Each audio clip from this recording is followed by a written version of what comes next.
All right, here we are. Hello, and this is a sort of edition of the Kaiju Transmissions podcast. People can see us, which I feel like we should apologize for. But so we're They can't smell us though. yeah, thank God. So I guess this is more of a kind of an announcement about this thing that we're doing, and letting people know when it is, what it is, and I guess where it is.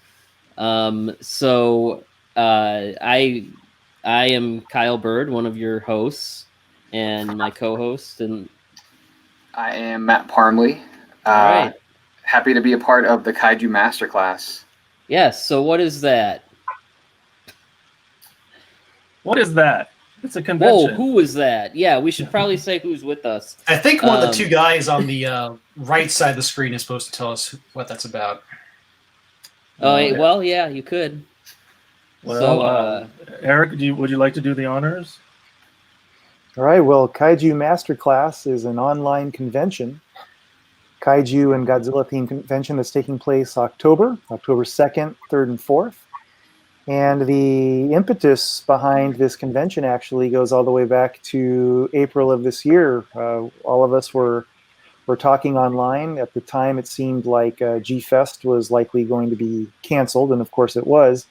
And then we started discussing, well, whether or not there's a G-Fest, wouldn't it be kind of cool if we were able to, or if somebody was able to throw together an online convention where we took, or where the organizers took a more, for lack of a better word, scholarly or perhaps even intellectual approach to the genre, to the history of the films, the historical context in which the films were made, the great artisans that were behind them, and just sort of a side comment, a comment in passing made sort of snowballed into this. It was Steve Reifel who kind of took what was mentioned as sort of a throwaway statement, and Steve really started thinking about this and thought, hey, maybe we could actually do something like that, and here we are. So got to give credit to Steve for taking a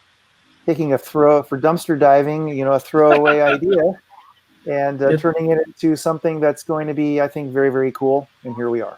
You see, kids, those Facebook comments can turn into, career milestones.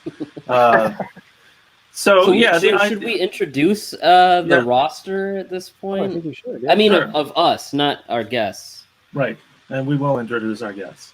Yes. I'm Steve Reifel. I'm an author, and I've been writing about Japanese science fiction and fantasy films for 20-some years now, and I've got a couple of books.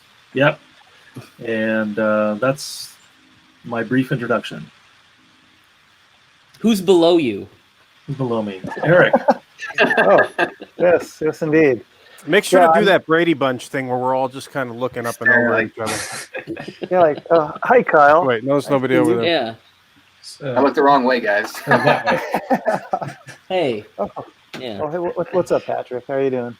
I'm doing good, Eric. How are you doing? Good. No, I'm Eric Hominick. I am the webmaster of akiraifukube.org, which is the official English language website about the composer Akira Ifukube, who of course scored so many of the famous Godzilla and Kaiju films. It is an official resource that is supported by the late composer's estate. I'm also a doctoral candidate in literature at the University of California, San Diego. And actually, even though it's a literature program, I do a lot of work with film and music. And actually, my doctoral dissertation will be about the narrative and semiotic potential of Akira Ifukube's music in kaiju films. So this is definitely stuff that's in my wheelhouse. Patrick? My name is Patrick Galvin. I am something of a film journalist who specializes in Japanese cinema, namely Japanese science fiction. And my credentials are pretty much that I've written about this genre pretty extensively for the last 6 years, namely for two websites, Sci-Fi Wire, which is the official news site for the Sci-Fi Channel, and for TohuKingdom.com. And Maestro John. And I am John DeSantis, and I have the death sentence on 12 systems currently. I guess conducted a few concerts, love the music, love this idea, want to kind of just get behind this and, just really kind of take a deep dive into these movies. Not only just from the aspects that I like musical, but just really interested in hearing what everybody else is going to come up with, and just it's going to be a lot of fun. So why don't we talk about the title or the name of our event, the Masterclass, which we obviously took from the Masterclass series that's out there. I didn't want to mislead people into thinking this is an online course, because that gives the impression that you can just purchase it and take it anytime. We are free. And we're just a one-time event taking place over a weekend. All the sessions, of course, are going to be recorded and will be available through our YouTube channel indefinitely. But the idea behind the word masterclass for us, I think, is that we hope that people will come away from these sessions maybe having learned something a little bit more than they already know. We have in our amazing list of guests some of the people who helped create this genre, both in Japan and on this side of the Pacific. We have scholars and journalists, and so the idea is, yes, we're doing panels and interviews, which are the kinds of things you see at conventions all the time, but the hope is to just maybe dig a little deeper through these conversations and learn something. So that was kind of where the reason I bring that up is that I get asked a lot whether or not it's a class, and I was worried or concerned that we may be putting out the wrong idea, but it's a convention. It's a 3-day event.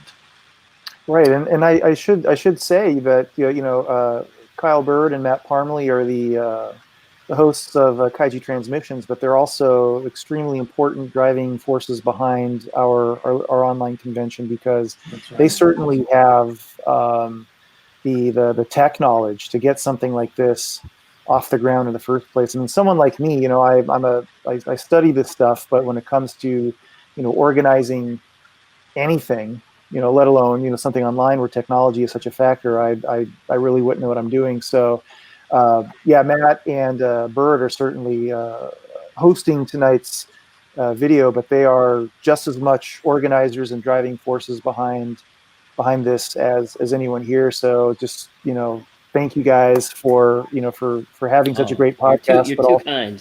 No, seriously, for having such a great podcast, but taking the the power and knowledge that you have that makes your podcast what it is, and channeling that towards the Kaiju Masterclass. So thank you very much. For me, I mean, I'm excited to be a part of it because I've been reading Steve's stuff since I was in elementary school, so it was, quite a surreal to be like, hey, you want to be part of this thing. But also, with No G-Fest, with other online conventions, everyone's sort of offering something different. Right.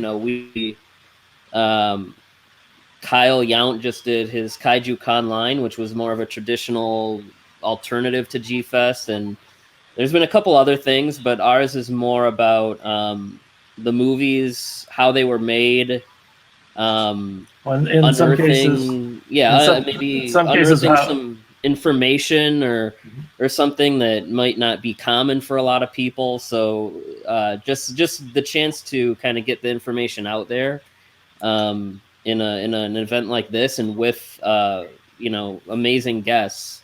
I think it's going to be really cool. We also have a couple of sessions that are about some high-profile unmade projects too. So that's kind of a nice touch. So do we want to talk about who our guests are? Are we ready to do that? I am. Yeah, let's do it. So as far as the Japan side is concerned, we have Shusuke Kaneko, who's going to be one of our marquee guests. He's graciously agreed to join us. And what I'm looking forward to in that talk, Kaneko's been a guest at G-Fest. He's been in a lot of events like this. But I really hope that we can have a chance to dive into not just the how did you get the gig to direct Gamera again, but things like the themes and ideas in his movies, in GMK, and in the Gamma trilogy, and in some of his other films. He's a filmmaker, not just a monster movie maker, and he comes from, he has a very wide range of interests. And so I've never really heard a conversation with him that gets into some of the more I don't know, even political ideas in some of his films, and I'm hoping that we can dive into some of those things with him. And of course, I'm sure through that, the stories of the making of his films will come out just as they always do, and I'm hoping we can approach it from maybe a slightly different angle than what I've heard before. Who wants to make the next reveal? John. Okay, so I'm really excited about this one. We have David Arnold, obviously composer of Godzilla 1998, but also just a prolific composer of other genres in his own right, particularly James Bond. He was known for joining the franchise, I think the year before Godzilla in 97, and right up through, I believe, Quantum of Solace was the last Bond film he did, but obviously did like Independence Day. He's very notably worked on the show Sherlock for BBC. So that, we're really excited about that, and kind of sticking with what we're going for, obviously talking about not only the films and their creation and inceptions in Japan, but also, for better or worse sometimes, the inspirations for them outside of Japan. And Godzilla 98 was certainly controversial when it was released, but it does have a fan base, and we didn't want to ignore that. And we also feel like David Arnold would have a lot to say, and it would be a really interesting conversation. So I'm particularly excited about him. We have another guest from Japan who's agreed to join us as Shinichi Wakasa, the creature designer, and we're really excited about that. Wakasa has tremendous passion for what he does, and his occupation is something that is the culmination of a long life of studying these films, and he's really somebody who I think we're going to get a lot out of speaking to and talking about his design process and some of the choices that he's made, and also working within the sort of the studio constrictions and all the kinds of things you have to think about when you're designing or redesigning Godzilla. I'm really looking forward to that. And then also from Japan, we have Norman England, who's going to be joining us. And this is really exciting because Norman's film, The Idol, is coming out in the United States for the first time. It just came out on Blu-ray. Yeah, it's great. And it's a great film, and I'm really happy for him. So he's been in Japan for, 20-some years, covering these kinds of productions from a very close place.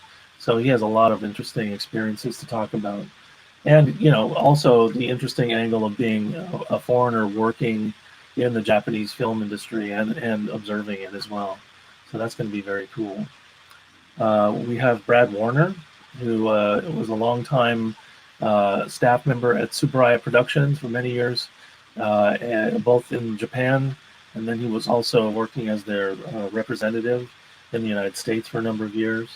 He has some really, and he's also a world-renowned Zen monk and Zen educator. He goes around the world lecturing and giving talks and teaching, and that's kind of like part of his story as well. If you've ever read his book Hardcore Zen, a lot of that is about his journey to becoming a practitioner, but also his work at Tsuburaya Productions. Really fascinating book. So he's a really cool guy, and I don't think I've been to a lot of his book talks in and around Los Angeles over the years, but I've never seen him give a talk like this in a convention setting like this. And he can really speak to how the business works. So that's going to be fascinating.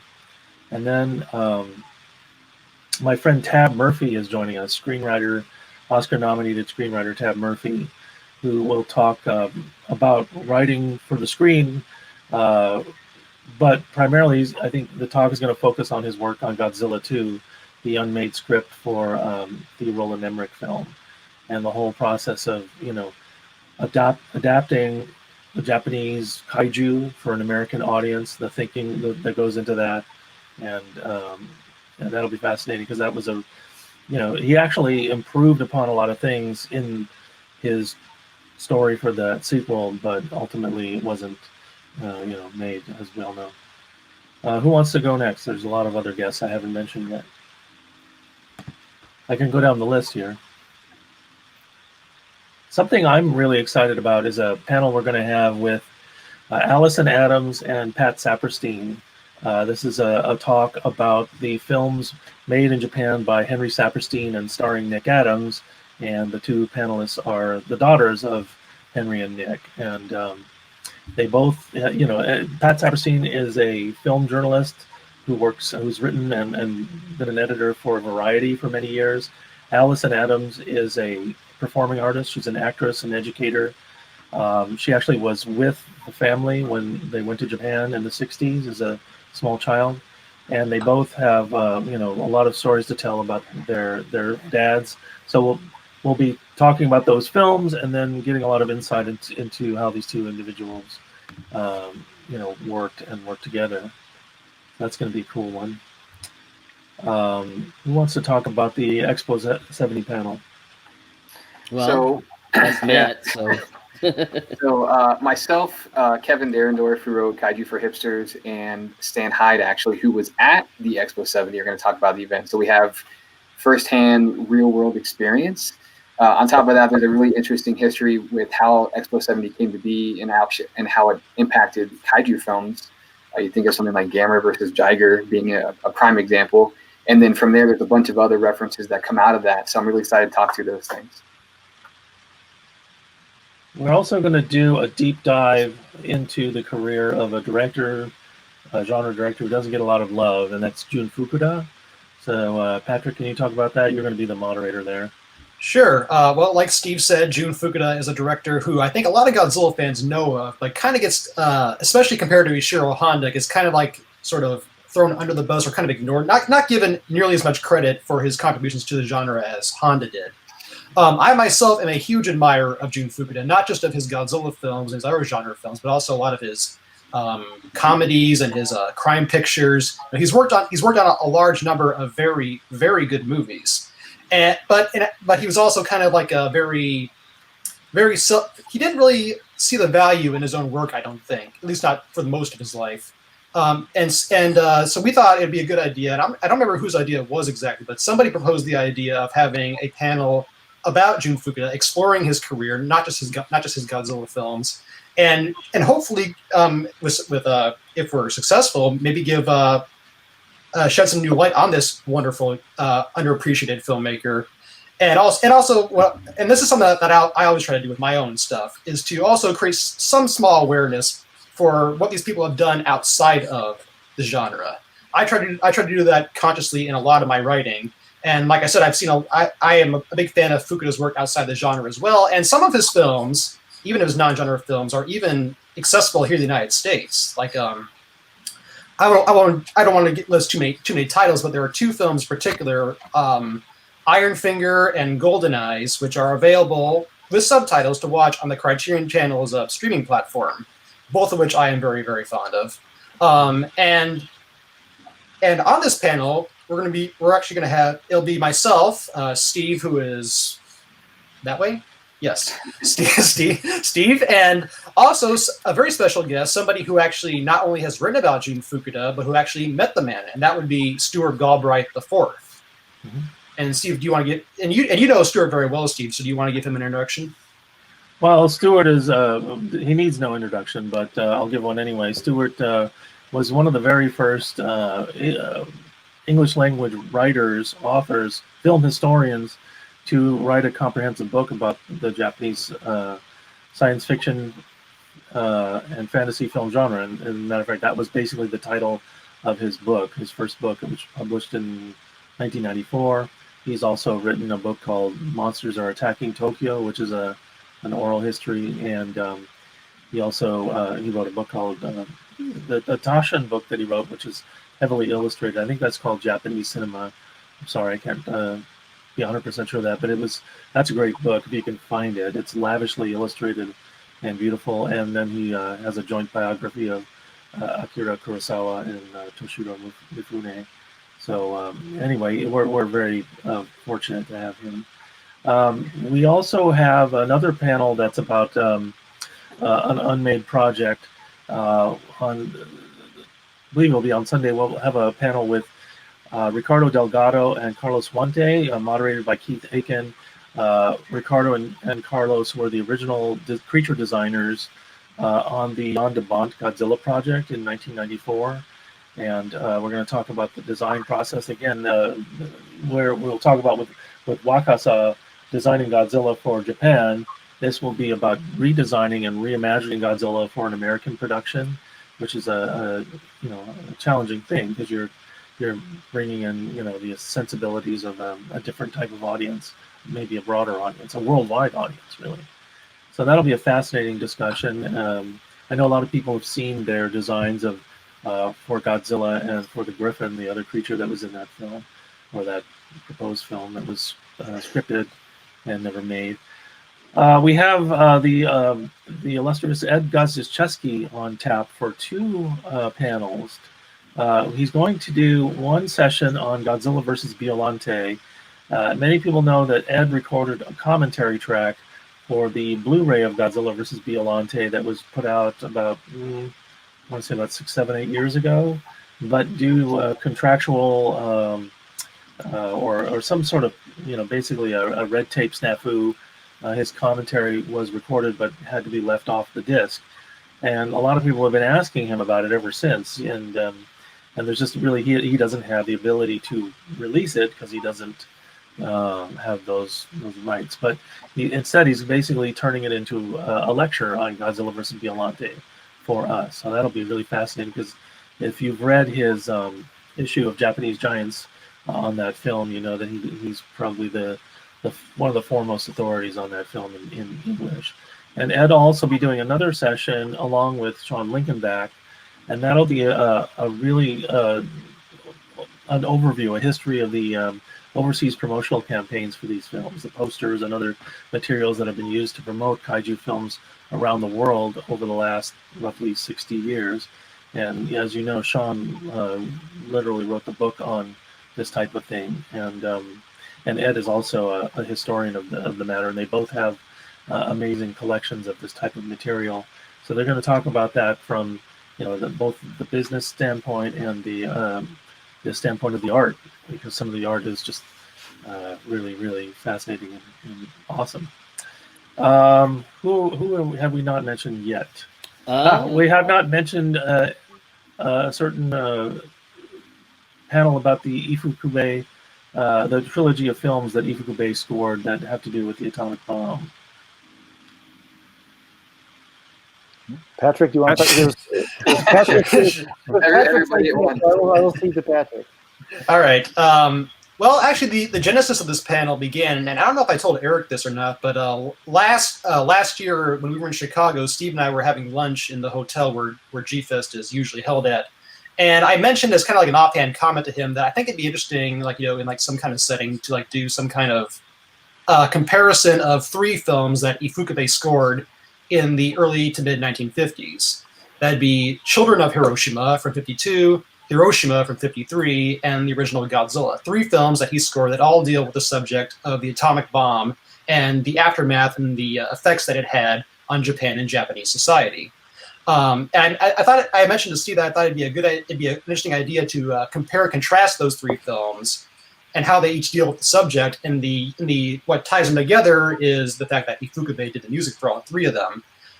It was an idea that I proposed, and then just like a what if kind of thing. Mm-hmm. And then when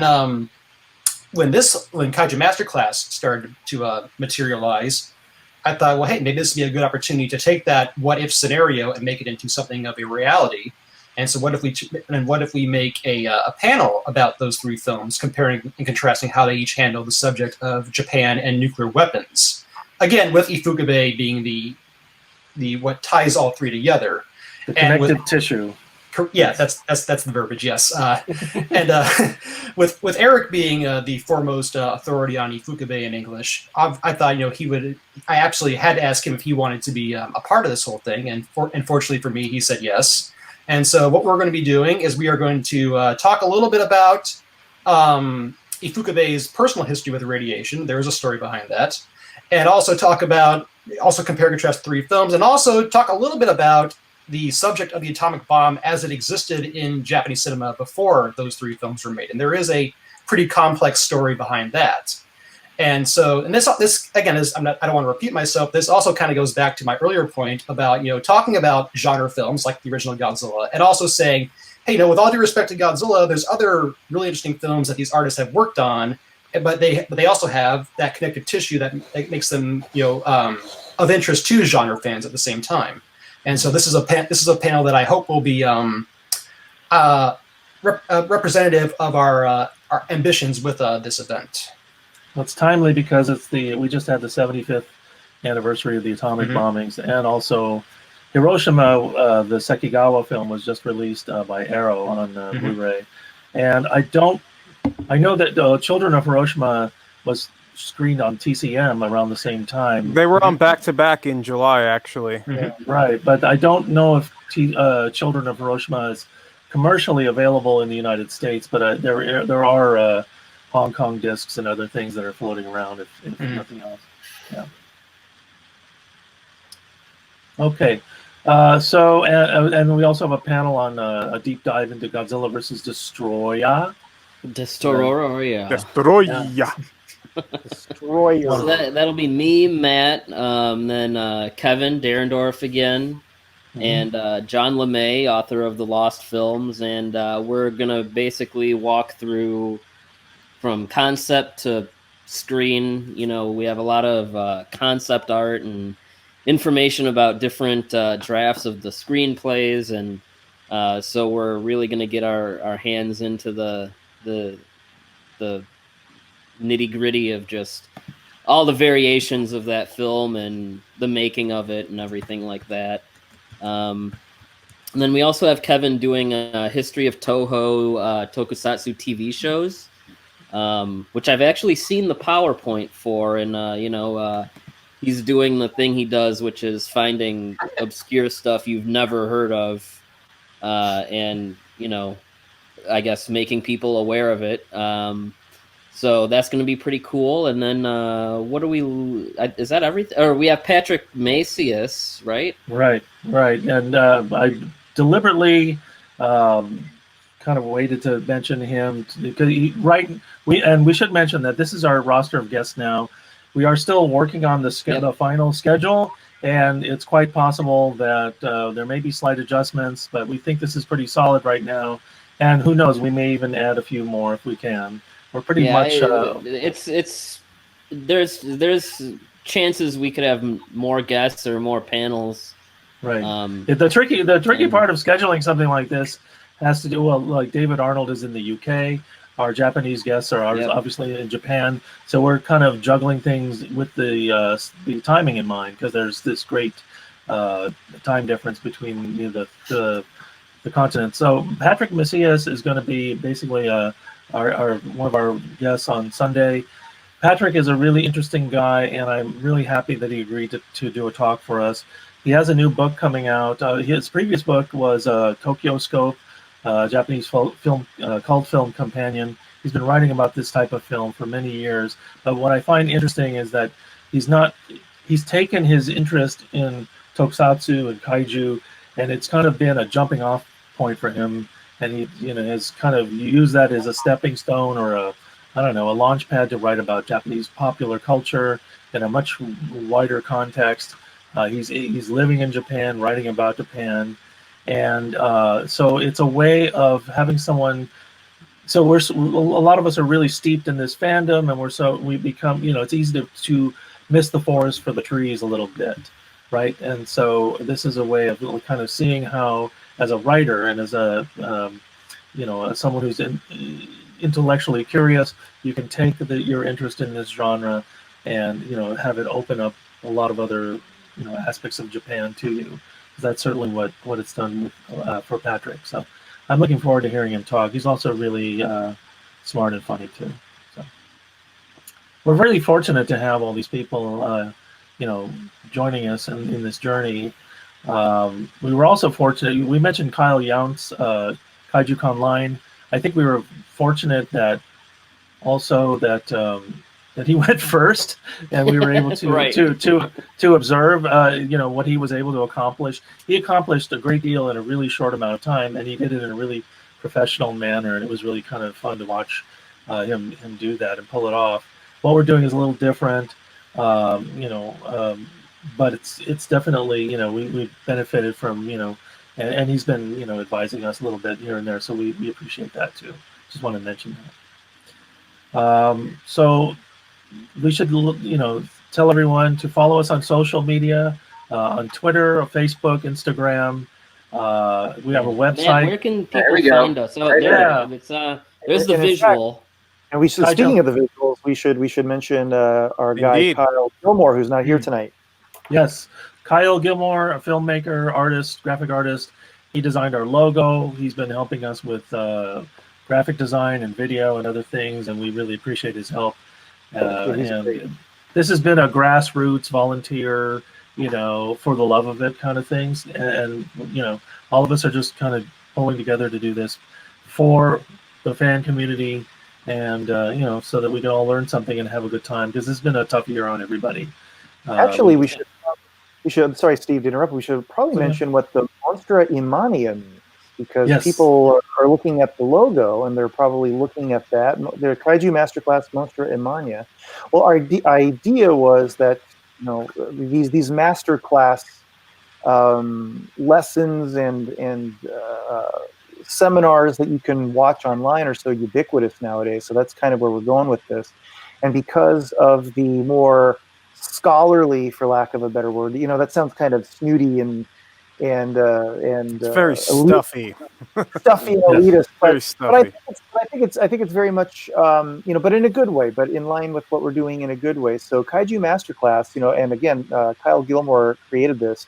The look of the logo is meant to emulate like a university or like an Ivy League crest. We've got the crest with the Japanese kanji Daikaiju, it says in there. The two laurels on either side of the crest are actually flames. And then Monstra Imania, so many of these universities have a Latin motto. This is ours, Monstra Imania, and in Latin that means Daikaiju, giant monsters. So that's where that comes from. But it kind of looks like Monster Mania if you look at it really quickly, which is kind of cool. Nice. Yeah. So. And everybody, if they haven't already, go to our website, kaijumasterclass.com. We have a teaser trailer that John and Kyle put together that's kind of loosely based on the theme of the opening titles of Gojira, 1954 Godzilla. And follow us and keep in touch. Send us emails if you have any questions, or post to our Facebook page or whatever you want to do. Let us know what you're thinking. Join us on October 2nd. We'll start on Friday night with some opening ceremonies and an opening night panel. The schedule will be released in the next week or so, we hope. Probably, as soon as we possibly can. We're going to put out our schedule, and just follow us. We're on Facebook, Twitter, Instagram. Matt, what's our handles for those? So we have, we got to do it for the podcast. I keep forgetting because we're on video. So it's at Kaiju_MC. That's our Twitter handle. Kaiju_Masterclass. That would be for Instagram. Of course, the website, kaijumasterclass.com. You can also reach out to us on email, and that's just kaijumasterclass@gmail.com. And getting back real quick to something that Steve said, I think for me, the thing that I'm most excited about with just the enormity of the guests, but also it really has been kind of a crappy year for a lot of people, and I'm hoping that this will kind of give them something to look forward to, and also they can walk away and they can learn something about the movies, the history, because that's really why for me I want to do this. So I think that's for me and Berta is probably something we've been looking forward to for a long time. It takes a lot of work to do this, But we're really, really, really excited, and I'm so glad that we've had so many of the really great guests be so gracious with their time. So, and I want to thank, like Eric and Steve said, the names might sound kind of, stuffy or whatever, but we just thought it was like, I don't know if "cute's" the right word, but basically, there's a little bit of tongue in cheek. Yeah, oh, definitely. And, it's really just trying to deliver that. This is going to be more information based. Yes.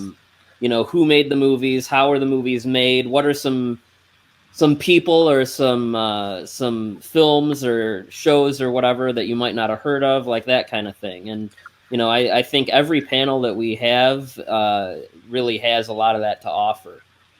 Well, the name definitely is meant to grab your attention a little bit, but ultimately the goal is to have fun and learn something, but to have fun and to celebrate this genre. And I just wanted to thank you guys for joining in on this thing. Absolutely. It's been really fun working with all of you and getting to know some of you a little bit better. It's been very cool. We should also mention that we will have artists and dealers links and such. So, if you're checking out the panels and you want to buy something, Matt will have that stuff set up soon. That stuff's going to go out from next what I'm week. told. There'll be a sign up, and there'll be some information sent out to dealers and a thing that you'll fill out. For dealers, there's no cost at all to sign up. You just provide your information. We're going to post it on the website and give you a form to be able to sell merchandise. Again, with COVID being what it is, and so many people that sell stuff for a living, like taking a huge hit this year, this is hopefully a way where they can make some of that back.